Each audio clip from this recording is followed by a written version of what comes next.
আসসালামু আলাইকুম। আমার বাগান চ্যানেলের পক্ষ থেকে আপনাদের সবাইকে স্বাগতম। আমি আপনাদেরকে করম চা বাগান দেখিয়েছিলাম আরও কিছুদিন আগের ভিডিওতে। তখন গাছে ফুল ছিল, তখন বোঝা যায় নাই। তো এখন গাছের ফল মোটামুটি পরিপক্ক হয়ে আসছে, কালার চলে আসছে।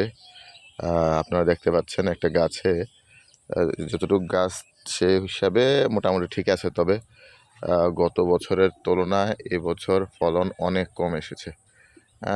আমরা আসলে এবছর তেমন যত্ন করতে পারি নাই।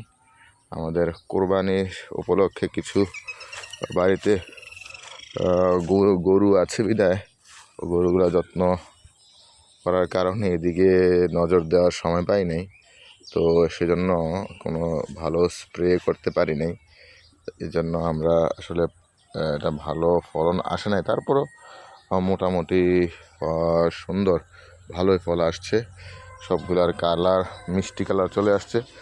আমরা হয়তোবা এই কয়েকদিনের মধ্যে এগুলা কালেক্ট করে ফেলবো। সবগুলা গাছে মোটামুটি ভালো ফলন এসেছে। তো আমাদের গাছ সংখ্যা প্রায় এখানে প্রায় 30 থেকে 35টা। তো আপনারা দেখতে পাচ্ছেন প্রত্যেকটা গাছে কিছু কিছু সবগুলো গাছে ফল আসছে। তবে গত বছর আমরা অনেক ফলন পেয়েছিলাম। আপনাদেরকে বাকি গাছগুলো দেখাচ্ছি। এখানে আরও কিছু গাছ আছে, যে দেখেন এখানেও সুন্দর ফল আসছে। গাছগুলো দেখতে সুন্দর দেখায় এবং প্রত্যেকটা গাছে মনে হচ্ছে ফুল ধরে আছে। কালারগুলো চমৎকার। এবং গত বছর আমরা এই গাছগুলো থেকে প্রায় 50 কেজির মতো করম চা হারভেস্ট করতে পেরেছিলাম। তো এবছর আসলে যত্নের ঘাটতি থাকার কারণে ফলন কম এসেছে। যেহেতু এগুলো দেশীয় ফল, কেউ তেমন একটা করতে চায় না।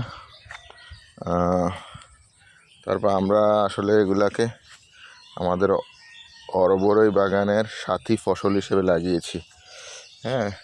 কাটা বেশি এবং মোটামুটি খেতে আমার কাছে ভালো লাগে না, কিন্তু বাজারে ভালো চাহিদা রয়েছে।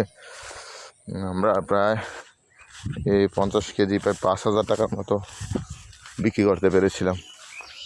তো এবার যেহেতু ফলন কম আসছে, প্রত্যেক গাছে ফলন আসছে, তবে গত বছরের ফলন অনেক বেশি ছিল। যেমন এই গাছটা গত বছর আরও বেশি ফলন এসেছিলো। এবছর সেই হিসাবে গত বছরের তুলনায় অনেক কম, কিন্তু গাছের প্রত্যেক ডালায় ডালায় ফল আছে। তো আপনাদেরকে বলেছিলাম যে ফুল আসার সময় বলেছিলাম যে আপনাদেরকে আমি দেখাবো। তো এই হিসাবে আজকে আমি ভিডিওটা করলাম। আপনাদের বাগানের এই হচ্ছে আমার এই বাগানের অবস্থা। দেখতে খুব সুন্দর, প্রত্যেকটা গাছেই ফলন আছে। আমার পুরো বাগানটা দুটা অলবরই গাছের মাঝখানে আমরা একটা করে করম চারা লাগিয়েছিলাম। তো এগুলার বয়স প্রায় 3-3.5 বছর হয়ে গেছে।